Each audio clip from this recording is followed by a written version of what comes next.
The red dust of New Jeju swirled outside the cracked window of the administration building.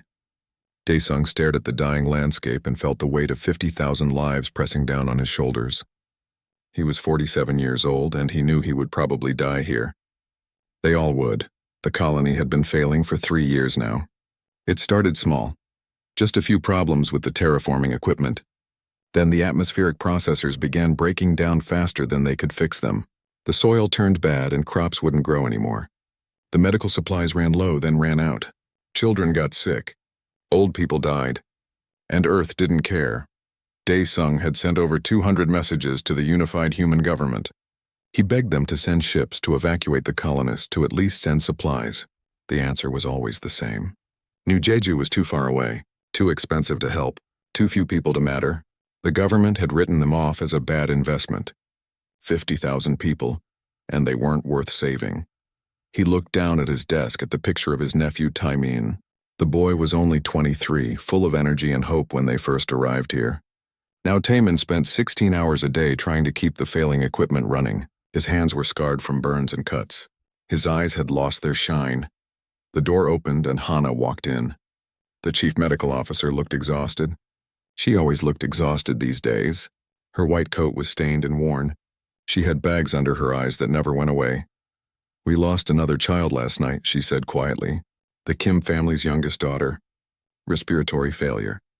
I couldn't do anything. We don't have the medicine." Daesung closed his eyes. "That was the 5th child this month. I'm sorry, Hana." "Sorry doesn't bring her back." Hana's voice was bitter, but Daesung knew the anger wasn't directed at him. "We're doctors. We're supposed to save people. But what can I do without medicine? Without equipment? I'm watching people die from things that should be easy to cure." "I know. Do you?" Hana's voice rose. "Do you really? Because I'm the one who has to tell parents their children are dying. I'm the one who has to choose who gets the last doses of medicine and who doesn't. I'm the one who—" Her voice broke. She sat down heavily in a chair and put her face in her hands. Daesung wanted to comfort her, but he had no comfort to give. He was empty inside. They were all empty. "I sent another message today," he said, "to every frequency I could find.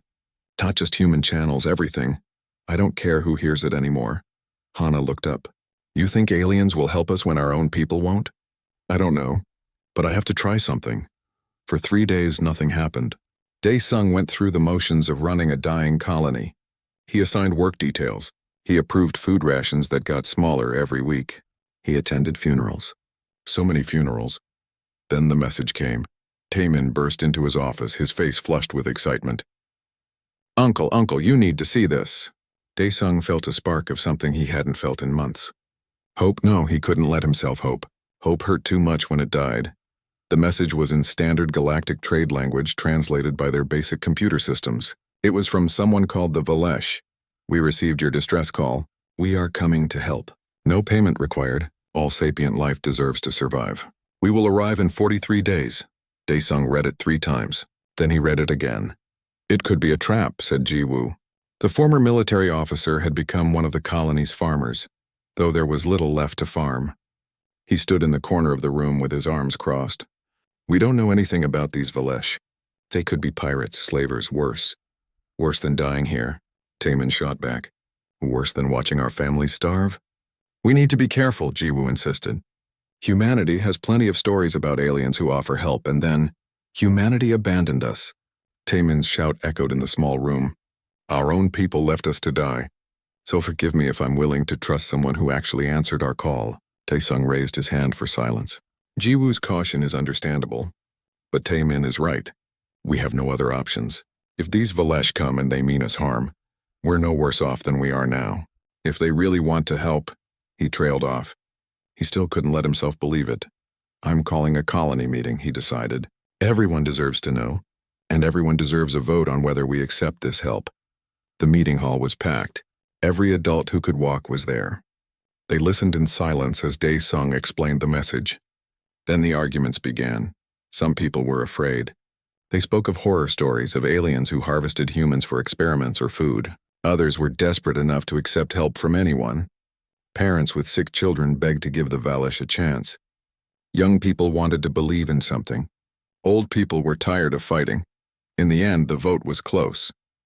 312 against, 3,418 in favor. They would accept the Valesh help. The next 43 days were the longest of Daesung's life. Every day, people asked him if the aliens were really coming. Every day, more people died.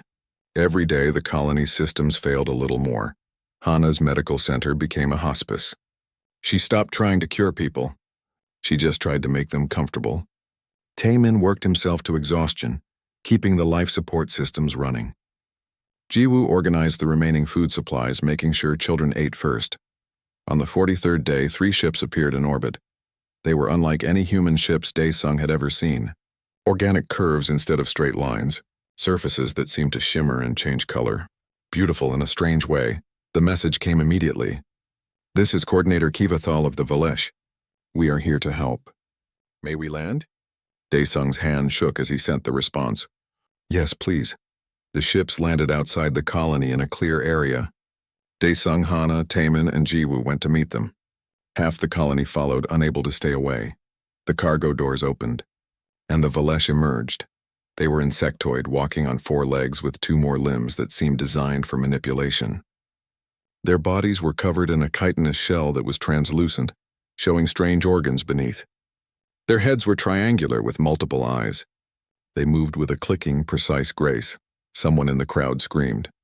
Children cried. A few people turned and ran, but Daesung stood his ground. He had come too far to turn back now. One of the Valesh approached. A device around its neck translated its clicking sounds into words. I am Kivathal. You are Administrator Daesung? Yes? Your message said you are dying. We have brought equipment to repair your terraforming systems. We have medicine, food synthesis technology, knowledge. We will help you survive. Daesung felt something break inside him. The wall he had built around his emotions crumbled. Why? His voice cracked. Why would you help us? We can't pay you. We have nothing to give. Kivathal's head tilted in what might have been confusion. Payment? No, you are sapient beings in need. That is enough. Long ago, my people were dying. Another race saved us. They are gone now, extinct. But we remember. We pay that debt forward. We help others so the chain of kindness never breaks. Daesung realized he was crying. He didn't care. Thank you, he whispered. Thank you. Behind him, Hana sobbed openly. Taemin wiped his eyes. Even Jiwoo's stern face softened. The Valesh began unloading their ships. And for the first time in 3 years, the people of New Jeju dared to hope they might actually survive. 6 months had passed since the Valesh arrived, and New Jeju looked like a different world. The red dust was slowly turning brown as new soil treatments took effect. The atmospheric processors hummed with steady efficiency, repaired and upgraded by Valesh technology. The air itself tasted cleaner, fresher. Hana stood in her medical center and marveled at the changes. The shelves were full of medicine now. Real medicine, not the watered-down compounds she had been making from scraps. Valesh medical equipment lined the walls, strange devices that could diagnose illness by simply passing over a patient's body. She was learning to use them slowly with Kivathal's patient guidance. The child in room 3 is responding well to treatment, Kivathal said, entering the room on 4 clicking legs. Hana still found the Valesh appearance unsettling sometimes, but she was getting used to it. It was hard to fear someone who had spent the last 6 months saving lives beside you. Which child? Hana asked. There were so many. The one with the respiratory condition. The Kim girl, Hana froze. But she died. Months ago. Before you arrived. No, a different Kim family. There are many, I am learning. Kivathal's translator made the clicking sounds into words with almost no delay now. This one was very sick when we arrived. But she will live now, another life saved. Hana had stopped counting after the first 100. It was too emotional. Every saved life reminded her of the ones she had lost before help arrived. Your people's medical knowledge is impressive, Kivathal continued, especially considering your limited resources. You have taught me much about human physiology. I've learned more from you, Hana admitted. Your technology is decades ahead of ours. Technology means nothing without the will to use it for good. Your people had that will. You never gave up even when you had nothing. Hana felt her throat tighten. The Valesh said things like this often. Simple observations that cut straight to the heart. They seemed to genuinely respect humans, even though humanity's technology was so primitive in comparison. Outside, Taemin was working with a group of Velesh engineers on the terraforming equipment. He had learned to communicate with them through a mix of translated speech and hand signals. They seemed to understand him, even when words failed.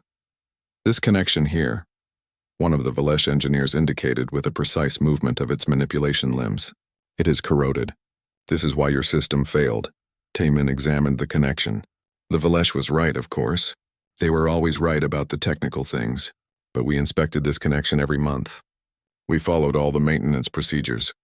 Your procedures were correct. But this environment is harsh. The corrosion happens faster than your Earth engineers predicted. We will install a new protective coating. It will last much longer. Can you teach me how to make this coating? The Velesh's head tilted, and what Taemin had learned was their expression of approval. Yes, we will teach you everything. Knowledge should be shared. They worked together for hours, the young human and the alien engineer. Taemin found himself relaxing around the Velesh. They were patient teachers and seemed genuinely interested in human methods, even when those methods were clearly inferior.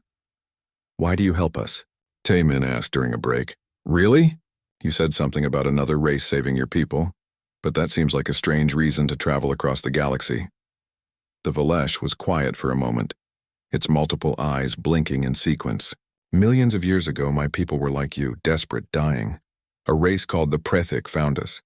They had great technology and great wisdom. They saved us.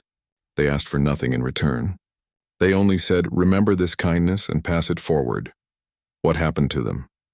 They are extinct now. A natural disaster destroyed their home system. We mourned them. But we keep their memory alive by doing what they taught us.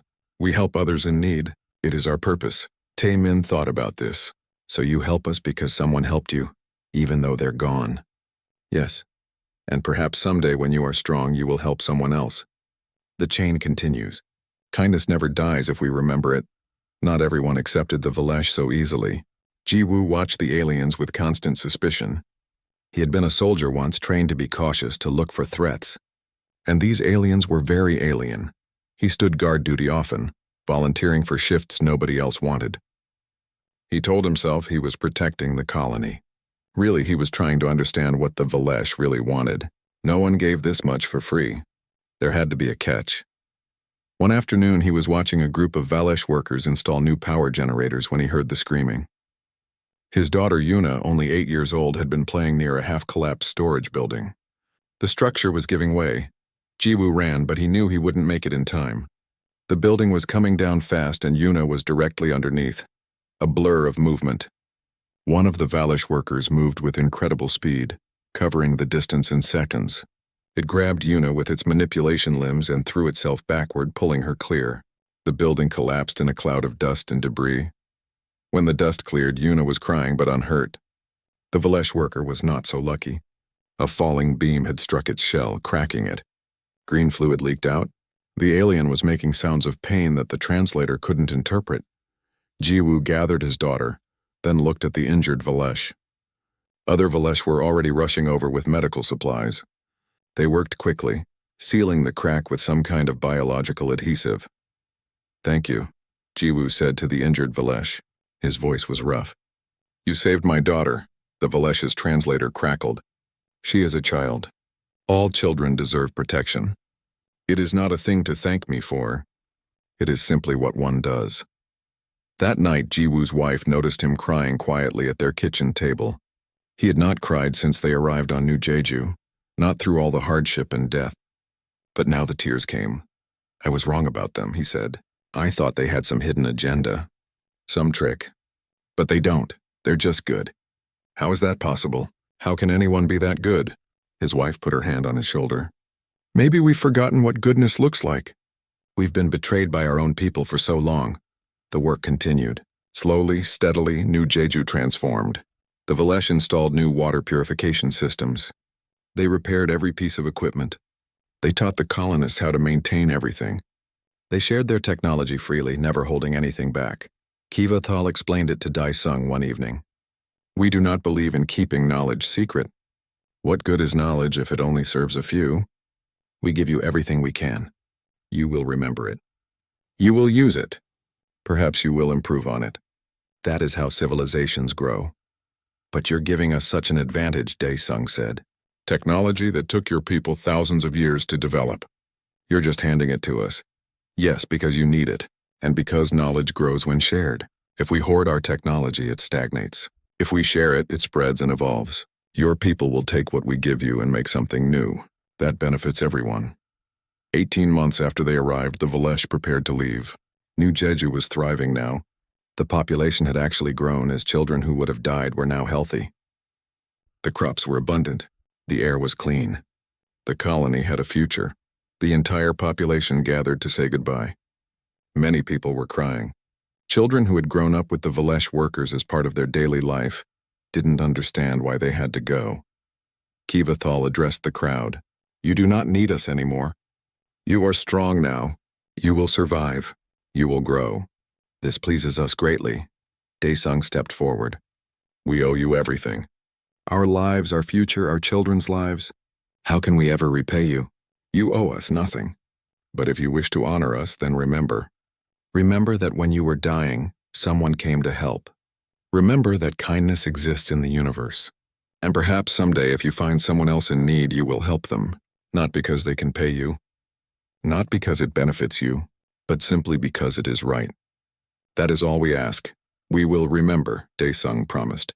We will never forget what you did for us. The Valesh ships lifted off, their organic curves catching the sunlight. The people of New Jeju watched until they vanished into the sky. Then they returned to their lives, to their healthy children, to their functioning colony, to their future. And they remembered. Every single one of them remembered. The story of the Valesh spread. Other colonies heard what happened. The message was sent back to Earth, to the government that had abandoned them. New Jeju became famous not as a failure, but as a miracle. But more than that, it became a reminder. It became a lesson that would shape humanity's future in ways no one could yet imagine. In her medical center, Hana hung a picture of Kivathal on the wall. Underneath it, she wrote, "They asked for nothing but that we remember. We will." 30 years had passed since the Valesh saved New Jeju. The colony that had been dying was now one of the most prosperous human settlements in the outer rim. The red dust was gone completely, replaced by green fields and blue skies. Cities had grown where there had been only desperate shelters. And everywhere in parks and public buildings stood monuments to the Valesh. Daesung was 77 now. His hair completely white, his body bent with age. But his mind was still sharp and his position had changed dramatically. He was a senator now, representing the outer colonies in the Unified Human Assembly. He spent most of his time on Earth, fighting for policies that would ensure no colony ever faced what New Jeju had faced. Today, he stood before the full assembly, preparing to speak about the most important law he had ever proposed. The chamber was packed. Every seat was filled. The gallery was standing room only. 30 years ago, Daesung began, his voice steady despite his age. My colony was dying. 50,000 people were dying. We begged our own government for help. We were refused. We were told we were not worth the expense. The chamber was silent. Everyone knew this story. It was taught in schools now. Then the Valesh came. They had no reason to help us. We were not their people. We had nothing to offer them. But they came anyway. They saved us. They asked for nothing in return. They only asked that we remember. Daesung paused, looking around at the assembled senators. We have remembered. Our entire civilization has remembered. The technology they shared accelerated our development by decades. The medical knowledge they gave us has saved millions of lives across all our worlds. We are stronger now because of their kindness. He held up a document. I propose the Valesh Accord. It is simple. If the Valesh ever send a distress call, humanity responds. With everything we have, no debate, no cost calculations, no political considerations. They saved us when we had nothing. If they ever need us, we save them. Period. A senator from the core world stood. Senator Daesung, with respect, this is an unlimited commitment. We don't even know where the Valesh are. They could be thousands of light years away. The cost could be enormous. Yes, Daesung agreed. It could cost everything, and we would still owe them. Another senator spoke up, but they never asked for this. They specifically said they wanted nothing in return. They didn't ask for it because that is who they are. They are better than we were. Better than we are. But we are humans. We remember our debts. We honor those who helped us. This is not about what they want. This is about who we want to be. The vote took 3 hours. In the end, it was unanimous. Every single senator voted yes. The Valesh Accord became law. Hannah was 69 and she still worked every day. She was the director of the Pan-Human Medical Institute now, overseeing medical research and training across all human worlds. But she never forgot her roots.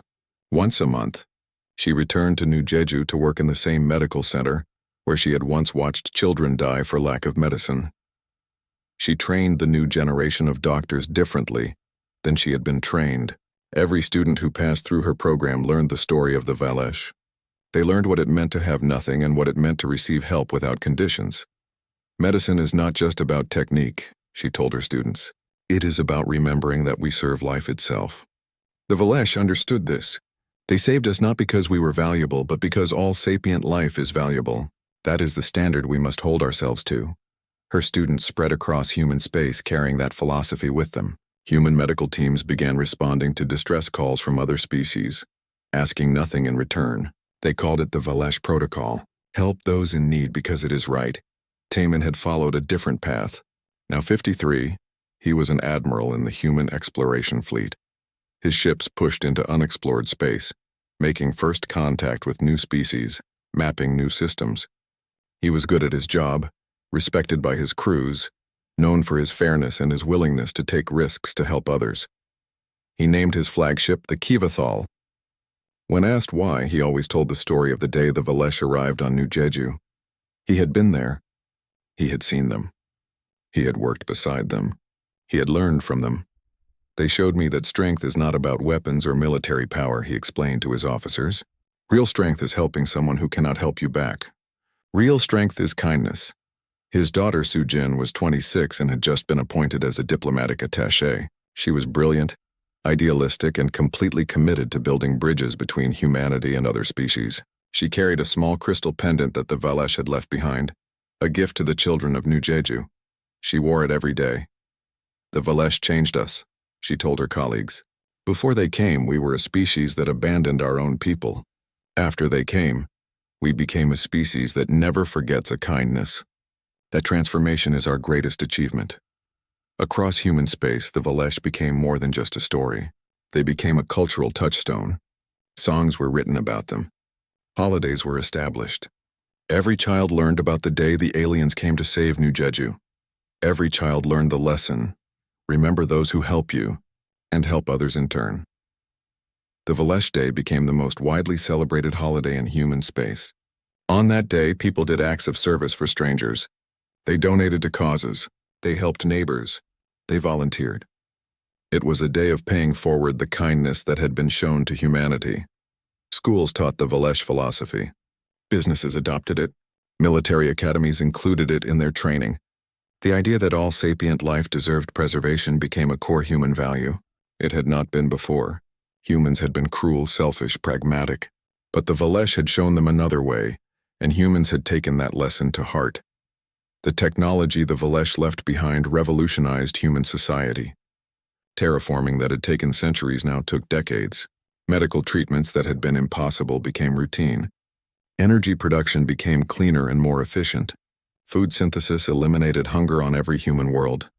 Humanity experienced a golden age. Population grew. New colonies were established. Trade flourished. Art and science advanced rapidly. And at the center of it all was the memory of the Valesh. But the Valesh themselves remained mysterious. After they left New Jeju, they had returned to their home space, far from human territory. Occasional traders brought news that the Valesh still existed, still helped other species in need. But there was no direct contact. They seemed to prefer it that way. Dae-sung sometimes wondered if they knew what they had started.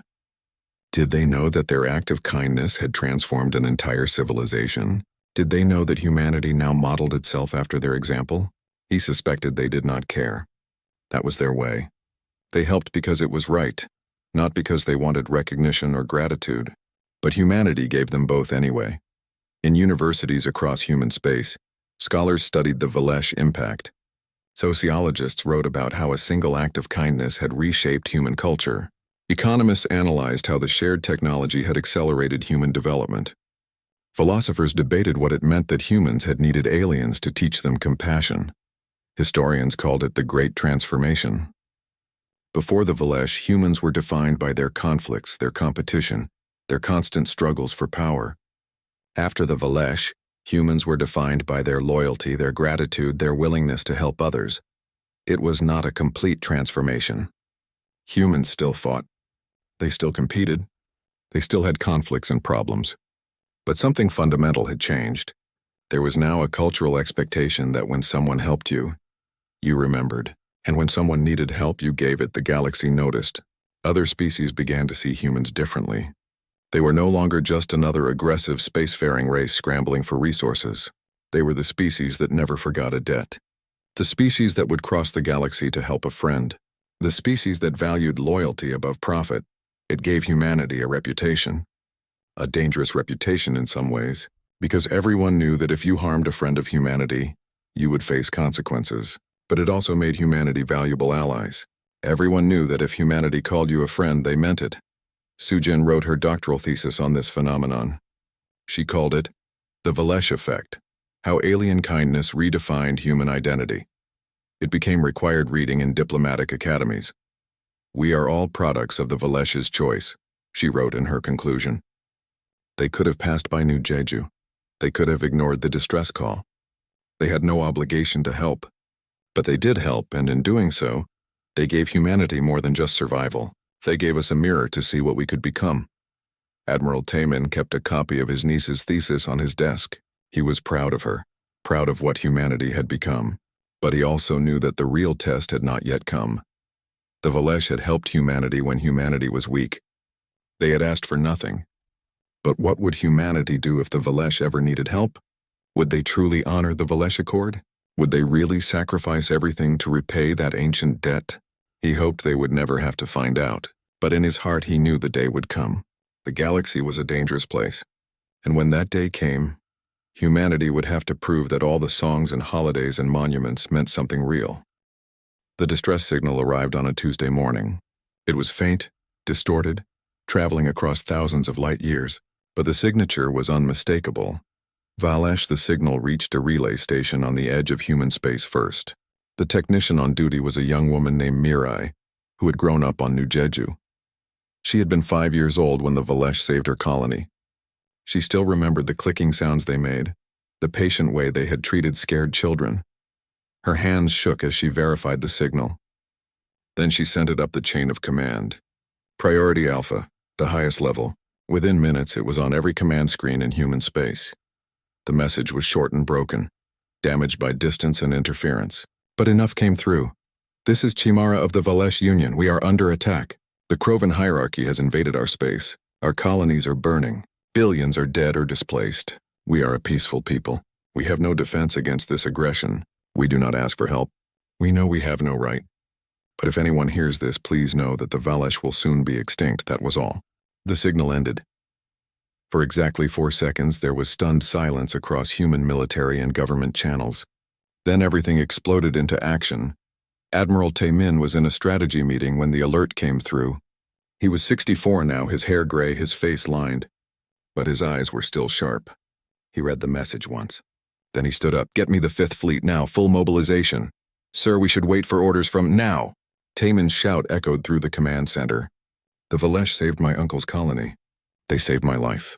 They saved humanity. We are going. Get me my fleet. On Earth, Senator Dae-sung was in his apartment when the call came. He was 98 years old now, confined to a wheelchair.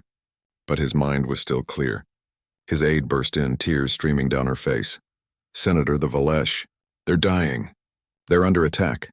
Dae-sung felt something crack in his chest. Not the Valesh, not them. They had saved him, saved his people, saved his nephew. They were good. The best people he had ever met, human or otherwise. They could not be allowed to die. Get me to the assembly. Now. Sir, you're not well enough to... Now. The Unified Human Assembly convened an emergency session 20 minutes later. Senators were still arriving, some in their sleeping clothes pulled from their beds by the urgent summons. The chamber was chaos, everyone shouting at once. Daesung's wheelchair rolled to the center of the floor. He raised his hand for silence. It took several minutes, but eventually the chamber quieted. 54 years ago, he said, his old voice amplified by speakers, the Valesh saved my colony. Today we received a distress call. They are dying. The Valesh Accord is clear.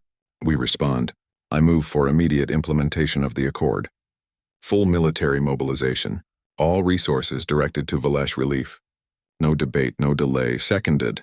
The shout came from a dozen senators at once. The vote took 30 seconds. Unanimous. Again. The Speaker of the Assembly stood. By unanimous vote, the Valesh Accord is activated. All human military forces are hereby directed to respond to the Valesh distress call with all available resources. All civilian vessels capable of humanitarian relief are requested to volunteer. This is now humanity's highest priority. Across human space, the response was immediate. Admiral Taemin's Fifth Fleet began mobilizing within an hour. Ships that had been on patrol turned around. Crews that had been on leave were recalled. Weapons were loaded. Supplies were gathered, but Taemin's fleet was just the beginning. 16 other fleet commanders sent the same orders. By the end of the first day, 17 complete fleets were mobilizing. It was the largest military operation in human history. In the diplomatic corps, Sujin dropped everything. She was 53 now, Earth's chief diplomatic representative. She had been in the middle of delicate trade negotiations. She walked out of the meeting. The Valesh need us, she told the confused alien diplomats. Nothing else matters right now. She began sending messages to every species humanity had relationships with. Some were allies, some were neutral, some were barely friendly. She sent the same message to all of them.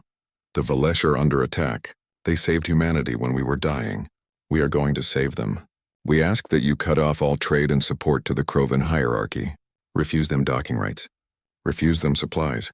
Stand aside and let us pass through your space. You do not have to help us, but do not stand in our way. The responses varied. Some species pledged support.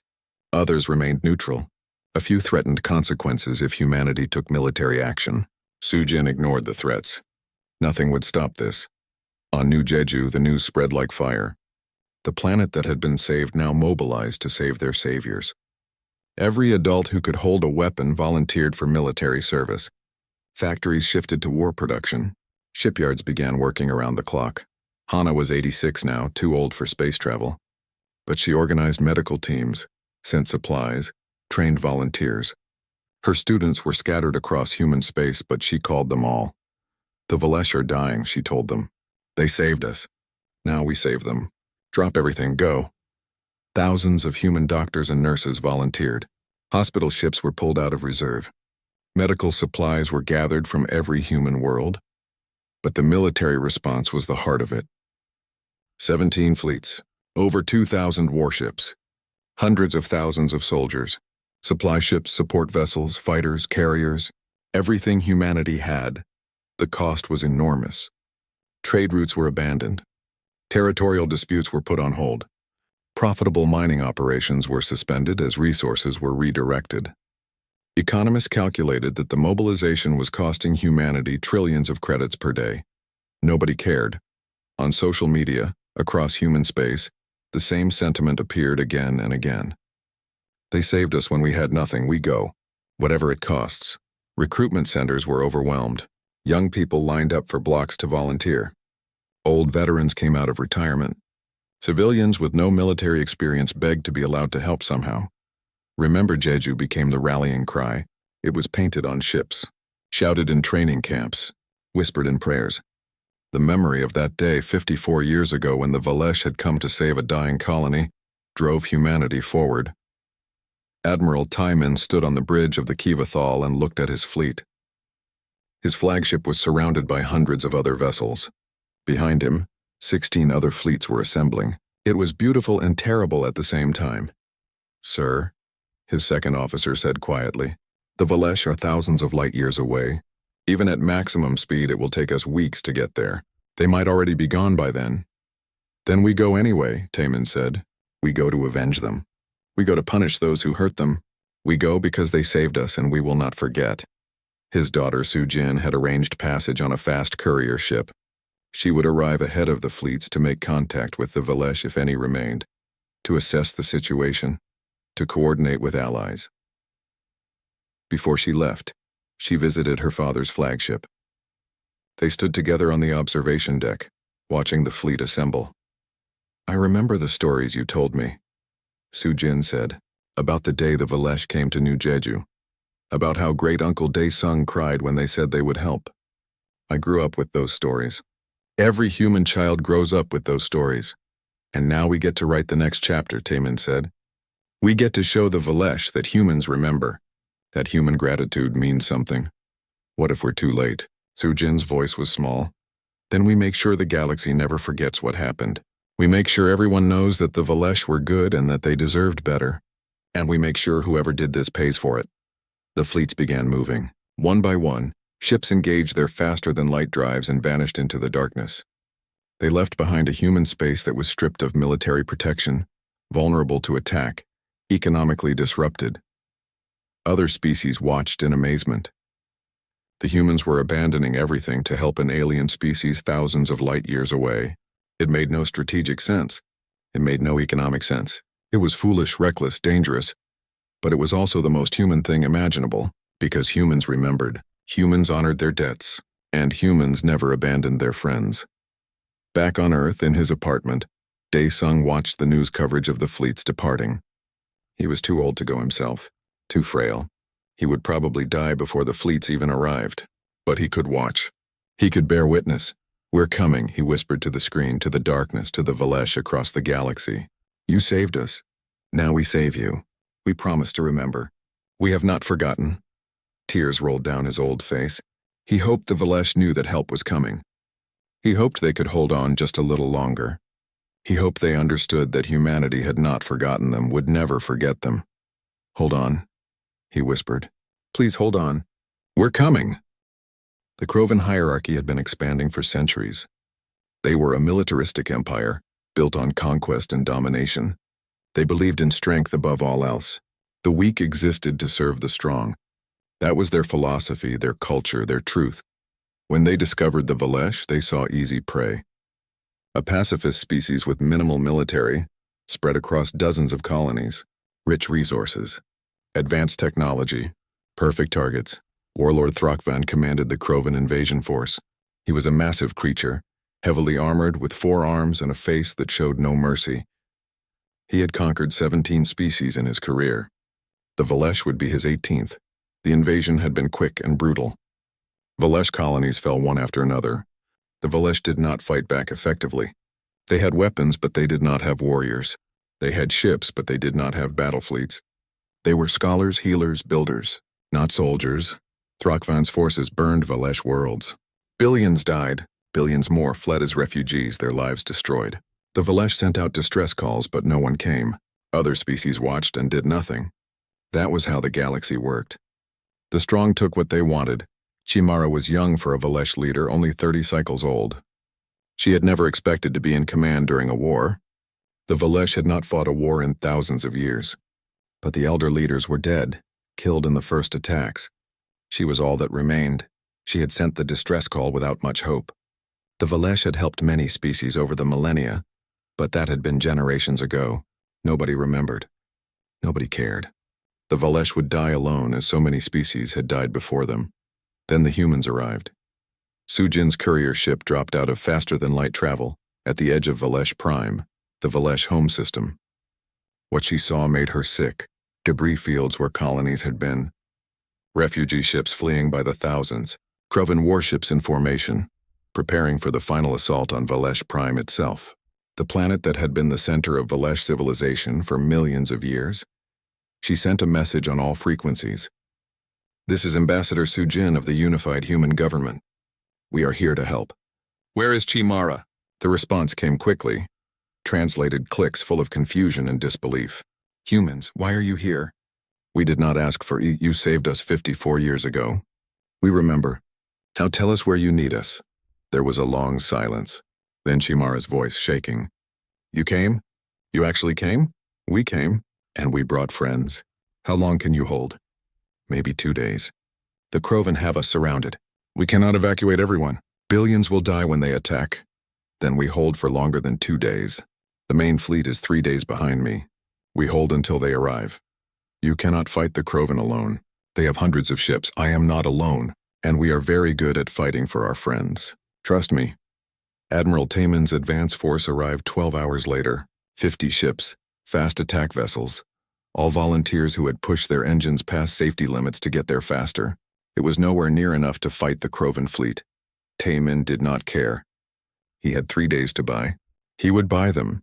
His ships formed up between the Krovan fleet and Velesh Prime, a defensive line. Outnumbered 10-1, the Krovan sent a message. Thrukvan's voice was full of contempt. You are humans. We have heard of you, soft species who befriend insects. You are brave but foolish. Leave now or die with them.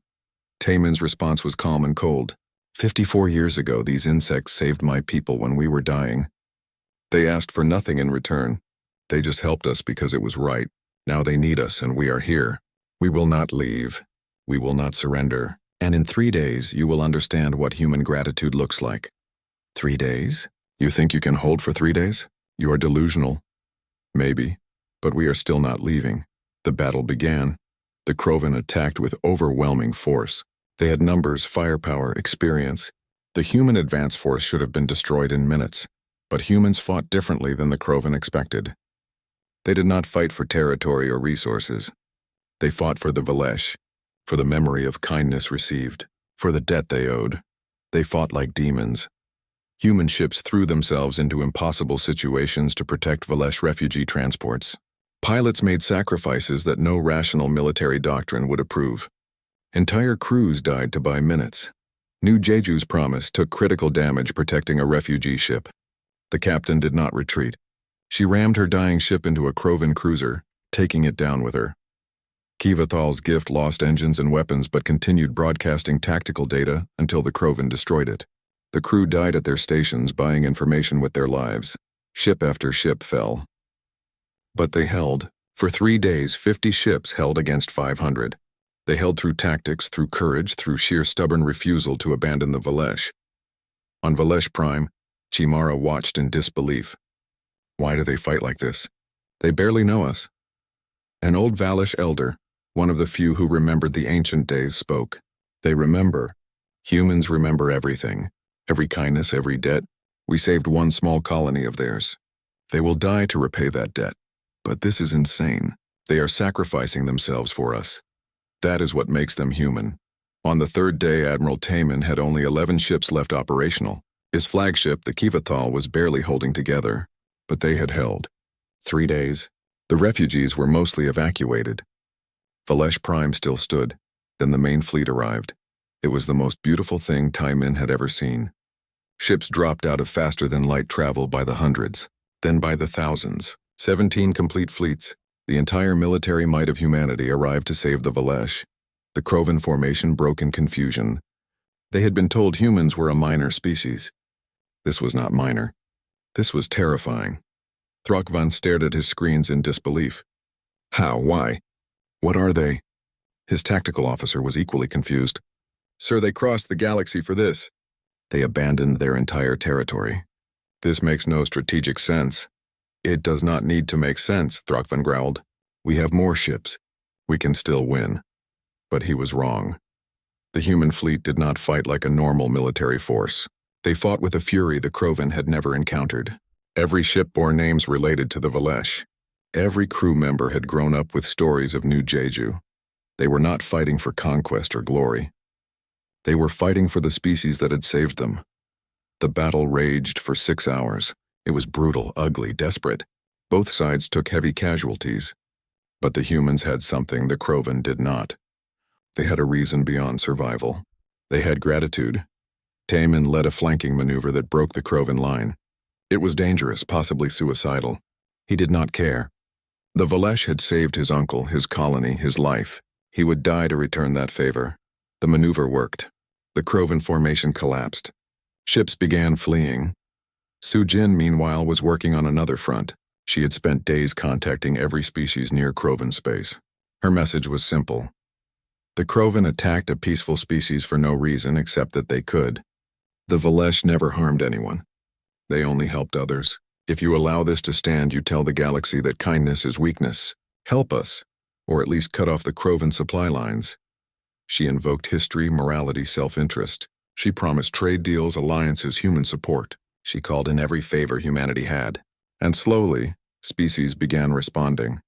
Neutral stations refused to resupply Krovan ships. Trade partners cut off the Krovan. Allies sent token forces to help humanity. It was not much, but it was enough. The Krovan were isolated. Back on Earth, Hana organized the medical response.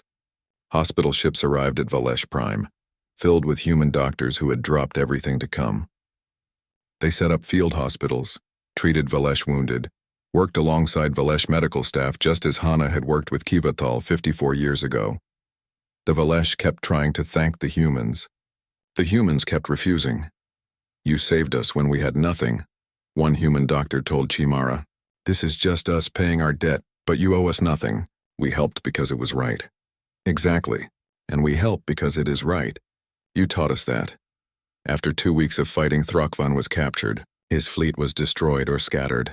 The Krovan hierarchy sued for peace, accepting terms that recognized Valesh sovereignty and paid massive reparations. The signing ceremony was held on Valesh Prime. Thrakvan was forced to sign the treaty himself. His pride broken, his conquest ended. Daesung had made the journey.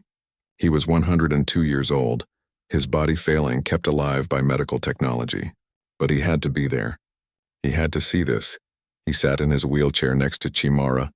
The young Valesh leader looked at the old human with wonder. "I do not understand," Chimara said. "Your people crossed the galaxy for us. You lost thousands of ships. Tens of thousands died. Your economy is disrupted. Your territory was left undefended. Why? We helped one small colony, and that was 54 years ago." Daesung smiled. It hurt to smile, but he did it anyway. "Your people saved us when we had nothing. When our own species had abandoned us. You asked for nothing. You just helped because it was right. Do you know what that meant to us?" "I am beginning to understand." "No, I do not think you do. You showed us what we could be. You showed us that kindness exists in the universe. You changed our entire civilization. We were selfish, cruel, pragmatic.